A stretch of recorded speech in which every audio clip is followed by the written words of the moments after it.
Ningún bastardo ganó jamás una guerra muriendo por su patria. La ganó haciendo que otros estúpidos bastardos murieran por la suya. Así comenzaba cada una de sus arengas a las tropas el general estadounidense George S. Patton, para quien la guerra se resumía precisamente en eso: matar o morir, y en el caso de morir, morir matando. El general Patton fue uno de los militares más férreos e implacables en la lucha contra la Alemania nazi de la Segunda Guerra Mundial. Bajo su mando, las tropas aliadas norteamericanas se adentraron en el corazón del Tercer Reich con una estrategia bélica aplastante. Su eficacia y rapidez fueron claves para el derrocamiento de Hitler, pero sus métodos, con los que llevaba a sus subordinados a situaciones extremas, fueron muy polémicos. En el video de hoy vamos a contarles el perfil de este controversial personaje, por qué era considerado un problema para los líderes aliados y sus socios soviéticos, cuáles eran las actitudes y discursos que se acercaban al nazismo y por qué empezó a circular que su muerte podría haber sido un complot para quitarlo de en medio. Bienvenidos a una nueva entrega de Historia Militar. Comencemos. Bélico, grosero, maltratador y ególatra. Así era realmente el general Patton, un hombre histriónico, ligado y obsesionado con las contiendas y el contexto militar desde muy pequeño. Nieto e hijo de militares, se convirtió en un hombre rudo y vulgar, con una personalidad magnánima que imponía a quien sea que tuviese delante. Empezó a cobrar notoriedad en 1916 al apresar y matar a Julio Cárdenas, comandante de la Guardia Personal de Pancho Villa, y especialmente durante su participación en la Primera Guerra Mundial, donde fue que consiguió ascender a su puesto de capitán. Algunas de las mordaces expresiones del general Patton, recordadas con incomodidad por quienes sufrieron sus maltratos, dan cuenta de su mezquindad. No solamente vamos a disparar a esos hijos de perra, vamos a arrancarles las tripas y utilizarlas para engrasar nuestros tanques. Fue uno de sus discursos más conocidos dados a sus horrorizados soldados durante el desembarco de Normandía. Su visión distorsionada de sí mismo le hacía sostener que había vivido otras vidas anteriores, en las que luchó en la guerra de Troya, en las legiones del César contra Atila, en las cruzadas y en el ejército de Napoleón. Así llegaba a la contienda de la Segunda Guerra Mundial el general Patton, sintiéndose invencible, casi inmortal, avanzando a cuerpo descubierto al frente de sus tropas. Lo que lo convirtió en un nombre relevante para las Fuerzas Armadas norteamericanas fueron algunas empresas victoriosas que fue llevando adelante a lo largo de la contienda, que tenía por objetivo detener al Tercer Reich. Fue durante la Segunda Guerra Mundial cuando Patton alcanzó el punto más alto de su carrera militar. En 1943 usó atrevidas tácticas de ataque y defensa para llevar al Séptimo Ejército de Estados Unidos a la victoria en la invasión de Sicilia. Insatisfecho con el plan de ataque inicial y el papel subordinado de los estadounidenses, Patton irrumpió con su ejército por el oeste hasta el norte de la isla y liberó Palermo. Después de esto se dirigió a Messina, donde llegó antes que los británicos a pesar de la feroz resistencia alemana. Los pergaminos del general siempre fueron polémicos y entre los incidentes que casi le cuestan su carrera, uno sucedió en Italia. Los sanguinarios discursos de Patton tuvieron consecuencias desastrosas que generaron resentimiento entre sus superiores. Sus arengas resultaron en la muerte de 73 prisioneros de guerra italianos por parte de sus soldados, ya que el general había ordenado no dejar prisioneros. En otro de sus episodios exacerbados, en una visita a un hospital de campaña en agosto de 1943, golpeó e insultó a varios reclutas por considerarlos cobardes por no volver a la batalla de inmediato. Los soldados en cuestión habían sufrido un impacto de bala. Debido a esta acción, Patton fue apartado de su mando y fue separado de las propagandas y publicidades del ejército y además lo obligaron a disculparse con los combatientes. El espíritu rebelde de Patton le traería consecuencias graves a futuro, aunque en un principio se manifestaban solamente en apartarlo de sus hombres y quitarle poder. Aunque temporalmente relevado de sus funciones, los alemanes continuaron temiendo a Patton más que a otros comandantes aliados. Los alemanes interpretaron su estancia prolongada en Sicilia como un indicio de una invasión inminente del sur de Francia y más tarde su estancia en El Cairo fue vista como un indicio de un desembarco en los Balcanes. El miedo al general Patton contribuyó a la inmovilización de los alemanes durante meses, lo que resultaría ser un factor importante en los meses siguientes. Tras liderar con éxito, aunque no exento de polémica, la campaña del norte de África y liberar Sicilia en dos decisivas ofensivas de los aliados en la Segunda Guerra Mundial, a Patton le fue encomendado por el mismísimo presidente Franklin D. Roosevelt el mando del Tercer Ejército de Estados Unidos, formado por hombres sin experiencia en la batalla. Destinados a Inglaterra, no estaban llamados a ser la carne de cañón que constituyeron las fuerzas que protagonizaron el desembarco de Normandía, sino las tropas que, en caso de victoria, reforzaría la operación Cobra en la ofensiva europea. Desobedeciendo órdenes, el general llevó a estos muchachos a la famosa batalla. A partir del 5 de junio de 1944, el día D, cuando los aliados invadieron Normandía, el Tercer Ejército barrió Francia, capturando pueblo tras pueblo. Sigan avanzando, ya sea que pasemos por encima, por debajo o a través del enemigo, dijo Patton a sus tropas. Fue precisamente ese mismo día que Patton se dirigió a los suyos para pronunciar la que ha pasado a la historia como una de las mejores arengas motivadoras de todos los tiempos. En un lenguaje sencillo, plagado de blasfemias y con un argumento simple pero preciso, Patton envió a los suyos a la batalla. La disyuntiva estaba entre la dudosa gloria de morir en la batalla o una vida indigna acarreando estiércol en un rancho de Luisiana. De esa arenga se desprenden algunos fragmentos verdaderamente memorables, como por ejemplo: por eso los americanos nunca hemos perdido ni perderemos una guerra, porque la sola idea de perder nos da náuseas. Una batalla es la competición más trascendente en la que un hombre puede participar. El héroe es quien lucha aun cuando tiene miedo. El hombre de verdad jamás dejará que el miedo gane a su honor. Por este tipo de osadas operaciones y hazañas es considerado uno de los generales de combate más exitosos en la historia de los Estados Unidos y fue fundamental para la liberación de Alemania de los nazis. Este tipo de éxitos y su propia arrogancia lo llevaría a considerar una carrera presidencial para cuando la guerra acabara y volviera para Estados Unidos. Sin embargo, esta aspiración duraría demasiado poco, ya que nadie de los altos mandos veía con buenos ojos sus aspiraciones políticas. En 1945, Patton, apodado All Blood and Guts, debido a su impulso despiadado y su aparente ansia de batalla, y su ejército lograron cruzar el Rin y atacar directamente el corazón de Alemania, capturando aproximadamente 25.000 kilómetros cuadrados de territorio enemigo a lo largo de una marcha de 10 días y liberando al país germano en el proceso. Si bien la vida del general estuvo llena de accidentes, Patton aseguraba que no fallecería hasta que no hubiera acabado victoriosamente la guerra. Fiel a su estilo tenaz, estuvo en lo correcto. No fue hasta 3 meses después de la rendición de Japón, el 21 de diciembre de 1945, que murió internado en un hospital militar en la ciudad alemana de Heidelberg después de haber sufrido un polémico accidente. Su fama de despiadado, sus malos tratos a los soldados y los continuos enfrentamientos que tuvo con los altos mandos del ejército a causa de sus polémicas declaraciones y comportamientos hicieron que muchos pensasen que su muerte fuera en realidad un asesinato orquestado por enemigos internos dentro de las Fuerzas Armadas. Patton se había convertido en un pararrayos de la controversia, tanto por sus comentarios públicos como por haber contratado a exmiembros del partido nazi como colaboradores del ejército norteamericano. es que para el general la verdadera amenaza, una vez derrotados los nazis, eran los soviéticos y tenía dichos bastante conflictivos. No podemos entender a un ruso más que a un chino o a un japonés, y por lo que he visto de ellos, no tengo ningún deseo particular de entenderlos, excepto para determinar cuánto plomo o hierro se necesita para matarlos.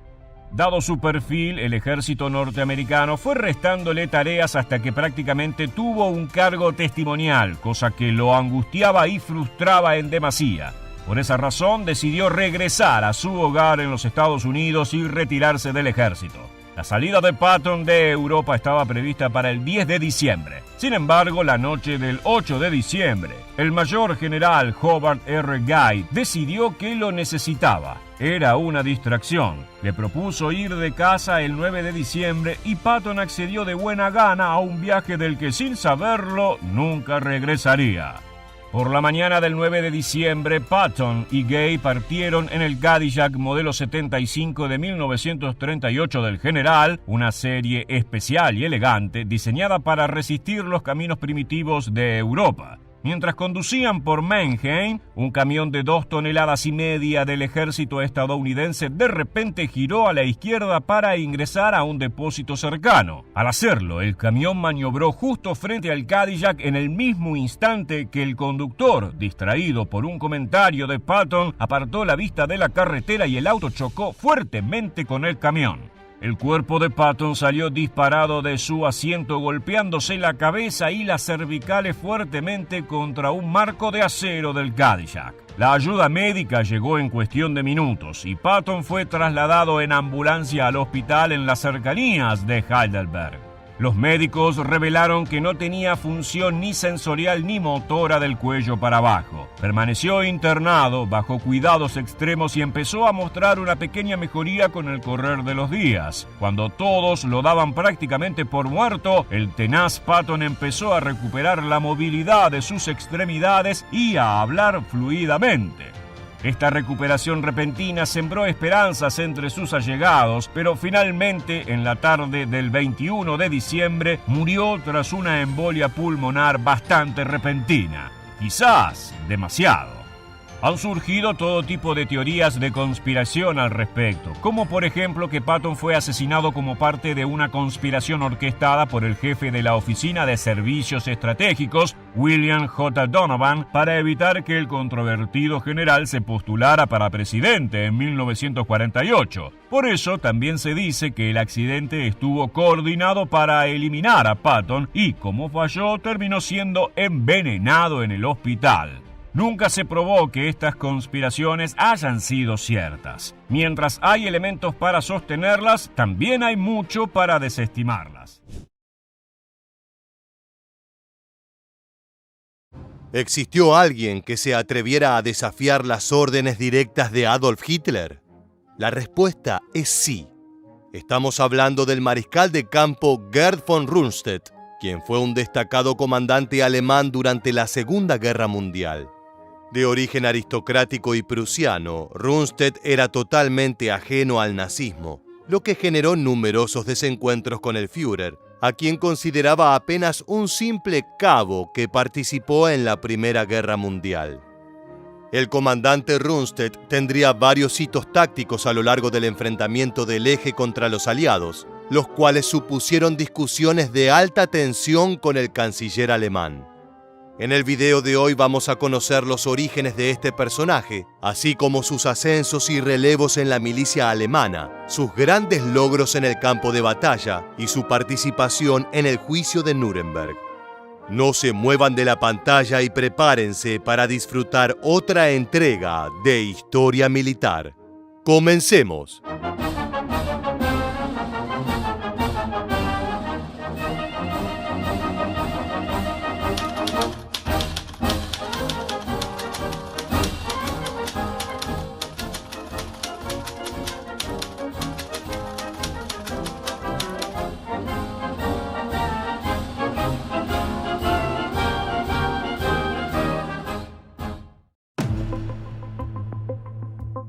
Nacido el 12 de diciembre de 1875 en Aschersleben, Alemania, Gerd von Rundstedt era miembro de una familia aristocrática prusiana muy acaudalada y respetada.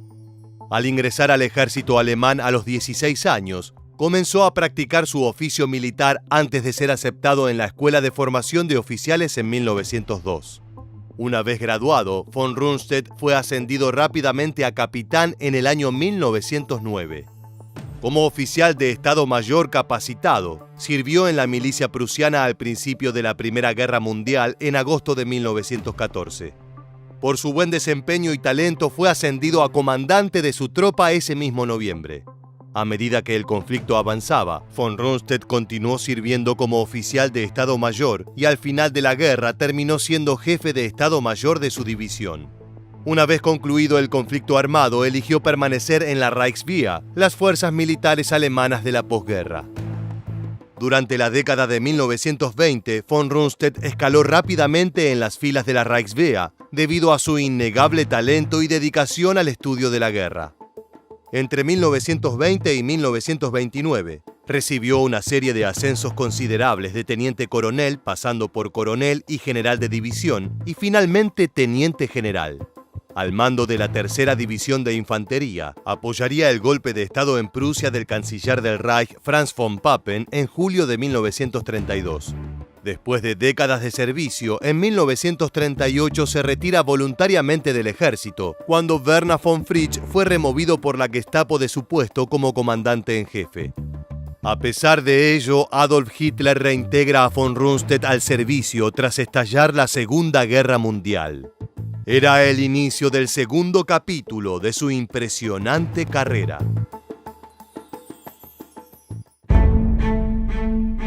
El 23 de agosto de 1939, von Rundstedt es designado comandante en jefe del Grupo de Ejércitos Sur. Al cabo de una semana, el 1 de septiembre, Alemania invade Polonia, lo que marcó el inicio de la Segunda Guerra Mundial. Bajo su mando, las tropas avanzaron desde Silesia y Eslovaquia, complementándose con el Grupo de Ejércitos Norte del coronel general Fedor von Bock. A pesar de la resistencia heroica y decidida de milicias y ciudadanos, Polonia se vio derrotada después de un mes de combate. A partir del 1 de octubre de 1939 hasta el 20 de octubre de 1939, von Rundstedt es nombrado comandante en jefe oriental y gobernador militar de Polonia. Sus nombramientos hablan de una carrera militar prolífica, por lo que las discusiones que tendría con Hitler estaban respaldadas por la experiencia. El 25 de octubre de 1939, von Rundstedt es nombrado comandante en jefe del Grupo de Ejércitos A y transferido al Frente Occidental, tomando el mando de uno de los 3 grupos de ejército asignados para la invasión de Francia y los Países Bajos. A medida que avanzaba la planificación, apoyó el llamado de su jefe de personal, el teniente general Erich von Manstein, para un rápido ataque blindado hacia el Canal de la Mancha, ya que se creía que podría conducir al colapso estratégico del enemigo. Después de aislar a la Fuerza Expedicionaria Británica de Francia, las tropas de von Rundstedt giraron hacia el norte para capturar los puertos del canal y evitar su escape a Gran Bretaña. Las divisiones Panzer avanzaron por el Canal Inglés, sellando efectivamente el destino francés, haciendo que el 22 de junio de 1940, los galos firmaran un alto al fuego que entró en vigor 3 días después. Completada la invasión y ya en su nuevo rango militar, el prusiano apoyó el plan de Manstein para la Batalla de Francia, misión que terminaría adoptando finalmente el nombre de Plan Amarillo. Pero no todas sus decisiones fueron exitosas. En mayo de 1940, las divisiones acorazadas dirigidas por Heinz Guderian cruzaron el Mosa abriendo una enorme brecha en el frente aliado. Debido a su gran cautela, von Rundstedt dudaba de la supervivencia de estas unidades sin apoyo de infantería y pidió un alto mientras se enlazaban.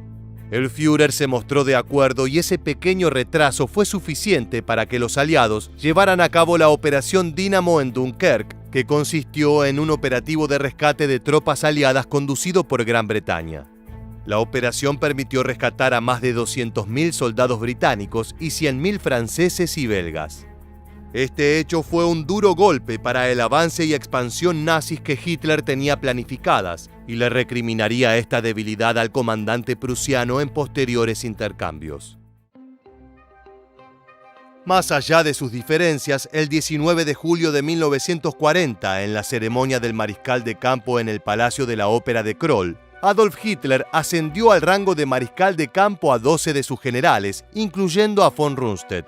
Este nombramiento sería muy importante para la carrera militar del estratega prusiano, ya que con este espaldarazo del propio Führer podría discutir de igual a igual posicionamientos tácticos, no solo con sus pares, sino con el mismísimo canciller alemán. Cuando Hitler comenzó a planificar la Operación Barbarroja, es decir, la invasión de la Unión Soviética, von Rundstedt recibió la orden de asumir el mando del Grupo de Ejército Sur.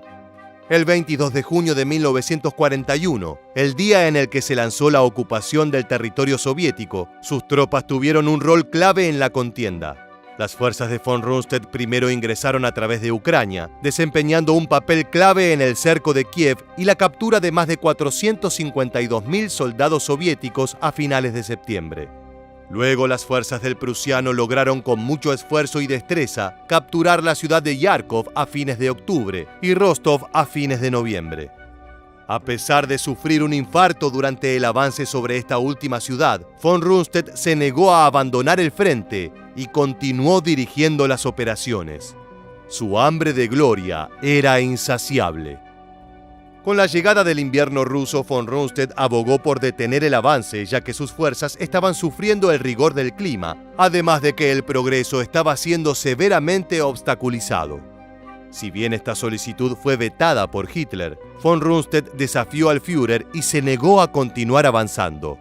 El 27 de noviembre, las fuerzas soviéticas contraatacaron y obligaron a los alemanes a abandonar Rostov. No dispuesto a ceder terreno, Hitler anuló definitivamente las órdenes del prusiano de retroceder y comandó continuar con el avance. Negándose a obedecer, von Rundstedt fue sustituido por el mariscal de campo Walter von Reichenau. Finalmente, el 1 de diciembre de 1941, es relevado del mando.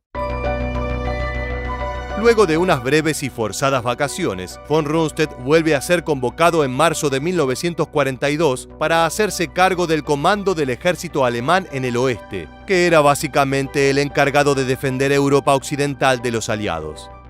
Era otoño de 1943 y aún no existían fortificaciones dignas de mención en la costa francesa.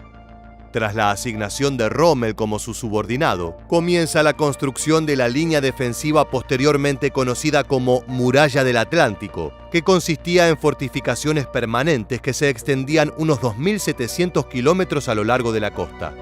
Este tipo de decisiones demostraban la pericia y visión de este comandante. Durante los meses siguientes, von Rundstedt y Rommel se enfrentaron por cuestiones estratégicas defensivas. Previamente al desembarco, el prusiano defendía que las reservas acorazadas debían mantenerse en estado operacional, de modo que pudieran acudir rápidamente hacia el sector más amenazado donde desembarcaran los aliados. Rommel, por el contrario, insistía en disponer a las fuerzas acorazadas cerca de la costa, justo fuera del alcance de la artillería naval aliada, pues el dominio aéreo aliado no permitiría una mayor operatividad. Luego de disputas internas, se llevó a cabo la decisión de Rommel, dado que la inactividad de Rundstedt desde su asignación al frente occidental había minado su autoridad. Las divisiones acorazadas se dispersaron y solo 2 fueron asignadas a la costa norte francesa, al oeste del Sena. De ellas, solo una se encontraba en el sector de Normandía, lo que trajo desastrosas consecuencias cuando los alemanes sufrieron la invasión. Una vez consumado el desembarco de Normandía en junio de 1944, von Rundstedt comenzó a presionar a Hitler para que negocie la paz con los aliados, dado que él ya veía el panorama perdido. El Führer, furioso con el prusiano, le responde relevándolo de nuevo del mando, esta vez reemplazándolo por el general Günther von Kluge. Las cosas empezaban a salirse de las manos para el líder nazi, por lo que el 20 de julio de ese mismo año se produce un fallido atentado en su contra. Los conspiradores internos intentaban ganarse el favor de los mariscales de campo más veteranos críticos del Führer, como era el caso de von Rundstedt. Sin embargo, a pesar de estar abiertamente en desacuerdo con el canciller alemán, el prusiano no compartía las prácticas de los conspiradores. Los acusados por el atentado contra Hitler fueron juzgados por Roland Freisler y muchos fueron ejecutados. A raíz de este complot, von Rundstedt accedió a formar parte de un tribunal de honor para evaluar a los oficiales sospechosos de oponerse al Führer. El 3 de septiembre de 1944, von Rundstedt volvió a dirigir el Ejército Oeste, pero sufriendo una operación aérea por parte de las milicias aliadas que intentaban recuperar puntos estratégicos en los Países Bajos. Al comandante prusiano y sus fuerzas les fue imposible contener el avance aliado realizado durante la operación Market Garden. Obligado a ceder terreno durante la caída, von Rundstedt se opuso rotundamente a la ofensiva de las Ardenas planeada por los altos mandos nazis que se lanzó en diciembre. Él creía firmemente que no había suficientes tropas disponibles para que la operación resultara exitosa. Desoyendo el consejo del experimentado comandante, los nazis llevaron adelante la campaña que sería recordada como la Batalla de las Ardenas, que representaría la última gran ofensiva alemana en Occidente antes del fin de la guerra. Continuando con su política de proponer campañas defensivas, von Rundstedt fue destituido del mando de sus tropas el 11 de marzo de 1945. El comandante prusiano seguía argumentando una y otra vez que Alemania debería intentar abogar por la paz en lugar de luchar en una guerra que no podía ganar, lo que hizo que Hitler lo desterrara del ejército. Con el avance aliado casi coronando el final de la guerra, Rundstedt fue capturado por la 36ª División de Infantería de los Estados Unidos el 1 de mayo de 1945. Mientras lo interrogaban, sufrió otro ataque al corazón, demostrando un estado de salud ya por demás delicado. Fue llevado a Gran Bretaña, donde estuvo en cautiverio, periodo durante el cual fue entrevistado por varios historiadores militares. Después de la guerra, los británicos lo acusaron de crímenes de guerra durante la invasión de la Unión Soviética y la Batalla de Francia. Estos cargos se basaron en gran medida en su apoyo a la Orden de Severidad, que condujo a asesinatos en masa en el territorio soviético ocupado. Sin embargo, su participación como testigo en el juicio de Nuremberg ayudó a desentrañar muchos de los funcionamientos de las milicias alemanas durante el Tercer Reich. Meines Wissens nicht. Wir haben immer geglaubt, an Belgien haben wir nie gedacht. Wir haben immer geglaubt, wie ich vorhin schon sagte, dass Polen eines Tages Deutschland überfallen würde. Darf ich dahin richtigstellen, dass diese Ausführungen vor der Kommission gemacht worden sind im Jahre 1939, als wir im Westen aufmarschiert waren.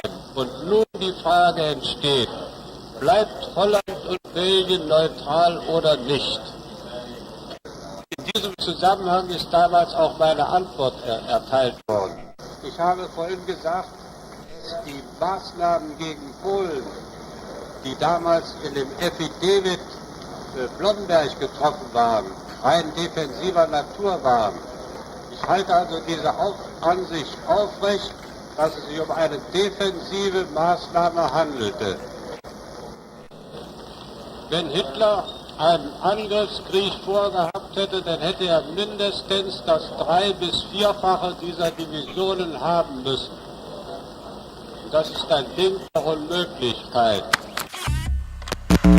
Dado que no formó parte del proyecto de la solución final de Hitler, el procedimiento judicial que pesaba sobre su cabeza se dilató, además de que no había consenso para juzgarlo como criminal de guerra.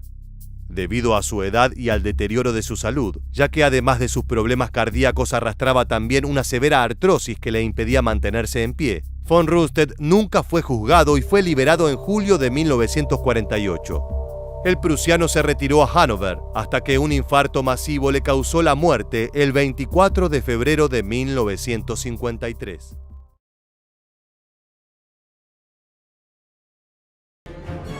De recoger estiércol a ser artífice central en una maquinaria genocida, la vida de Heinrich Himmler ha sido objeto de estudio durante décadas. En este video te proponemos analizar algunos de los aspectos más llamativos sobre los últimos años del jerarca nazi, desde las confesiones que le realizó a su terapeuta, las cuales incluyen las enfermedades y el origen étnico de Hitler, a los delirios místicos que lo llevaron a buscar objetos mágicos.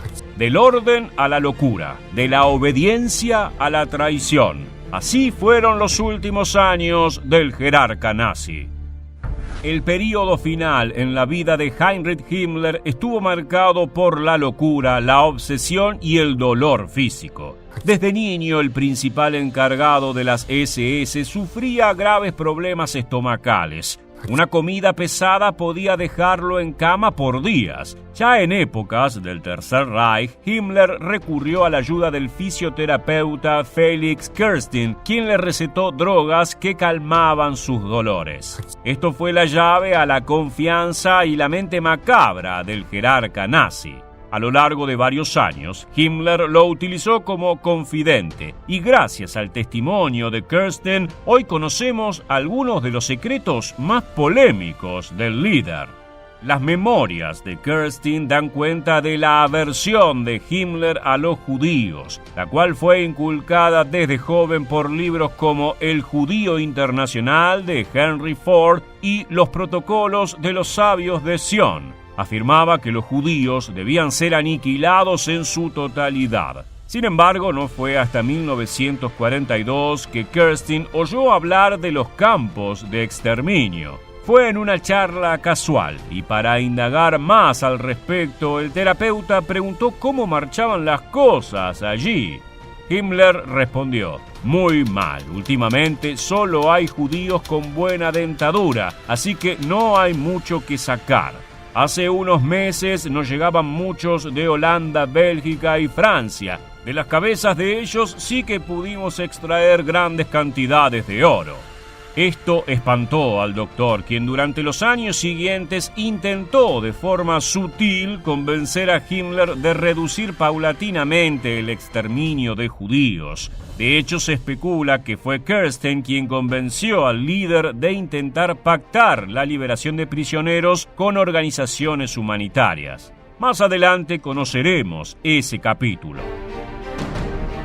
Para 1942, Himmler estaba preocupado porque las órdenes del Führer ya no eran claras y precisas. Se lo notaba furibundo y con la mente colapsada. El líder de la SS pidió a Kerstin que estudiase el informe médico de Hitler, de quien se sospecha estaba enfermo de sífilis desde la Primera Guerra Mundial. El terapeuta sugirió que lo mejor sería internarlo en un hospital mental para tratar las afecciones nerviosas, pero Himmler respondió que era imposible, que él no tenía la potestad para hacerlo y que además podría causar un daño irreparable en la moral de los soldados alemanes. Pero la mayor sorpresa que se llevó Kerstin fue cuando Himmler le aseguró que el propio Führer tiene sangre judía, se siente manchado. Según Kerstin, el jerarca nazi le advirtió que se trataba del secreto más grande del Tercer Reich. Himmler detalló que tanto la abuela materna como el padre del Führer eran mitad judíos. El jefe de las SS aseguró que Hitler se encargó de que nada pudiera verificarse, modificando los libros oficiales y eliminando a posibles testigos y parientes.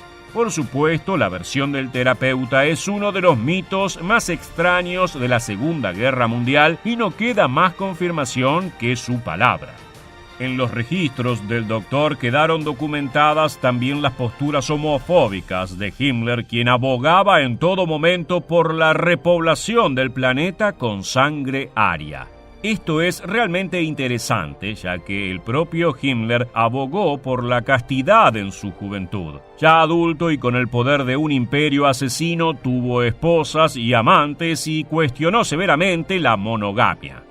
El poder obtenido por las SS y la fe que depositó Hitler en él para orquestar la solución final convirtieron a Himmler en un excéntrico que se veía a sí mismo como un emperador medieval. Se dejó llevar por su fascinación con las artes ocultas y apoyó todo tipo de aventuras locas como una expedición de científicos nazis al Tíbet para hallar los supuestos orígenes mitológicos de la raza aria. También estaba obsesionado con la obtención de tesoros legendarios con supuesto poder mágico como el Santo Grial, la lanza de Longinos y, por más extraño que parezca, el mismísimo martillo de Thor. En En los últimos años sus asistentes cuestionaban su lógica y se lo notaba cada vez más perdido en sus delirios de grandeza. No solo fantaseaba con tesoros míticos, sino que vivía como un rey, con grandes lujos, mientras sus tropas comenzaban a sentir la falta de bienes básicos. Su refugio en el mundo era el castillo de Wewelsburg, el cual adquirió en 1934 y en el cual gastó 15 millones de marcos, equivalentes a casi 8 millones de dólares, para convertirlo en el centro espiritual del nazismo. A medida que la guerra llegaba a su final, Himmler le aseguró a sus hombres que se responsabilizaría por las acciones perpetradas por la SS. Desde principios de 1945, Himmler ordenó que se detuviera parcialmente el exterminio en masa de judíos e incluso comenzó negociaciones con representantes de organizaciones humanitarias para intercambiar esclavos judíos por privilegios para sí mismo a la hora de ser juzgado.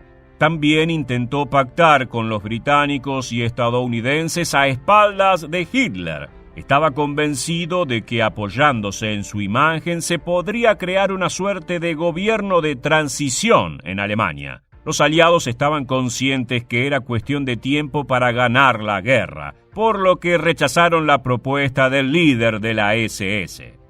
El Führer se enteró de esto, le quitó todos sus cargos y ordenó su aprehensión. Era el principio del fin. Acorralado, uno de los principales responsables del exterminio de millones decidió huir. El 10 de mayo de 1945, tras la toma de Berlín por los soviéticos, Himmler partió desde Flensburg con sus hombres de confianza. Estaba disfrazado como un sargento de la Geheime Feldpolizei, la policía secreta de la Wehrmacht. El 21 de ese mismo mes, los aliados le capturaron en un puente ubicado entre Hamburgo y Bremen. Inicialmente intentó esconderse tras su identidad falsa, pero los británicos lograron descubrir que se trataba ni más ni menos que del líder de las SS.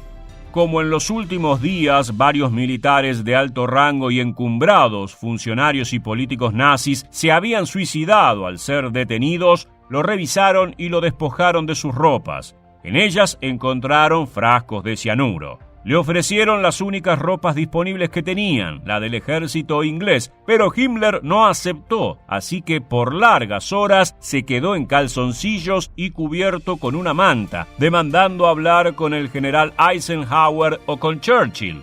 No aceptaba interlocutores menores. El 23 de mayo de 1945 fue trasladado y se le devolvió la ropa. Se encargó una inspección de orificios corporales para asegurar que no guardaba nada en su cuerpo. La revisión fue rápida y fluida hasta que llegaron a la boca.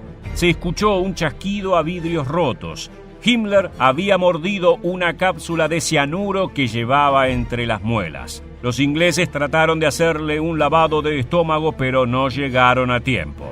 Para impedir que su tumba se convirtiera en lugar de peregrinación nazi, las autoridades inglesas lo enterraron en la zona cercana a la de su suicidio en una sepultura sin nombre en un lugar jamás revelado.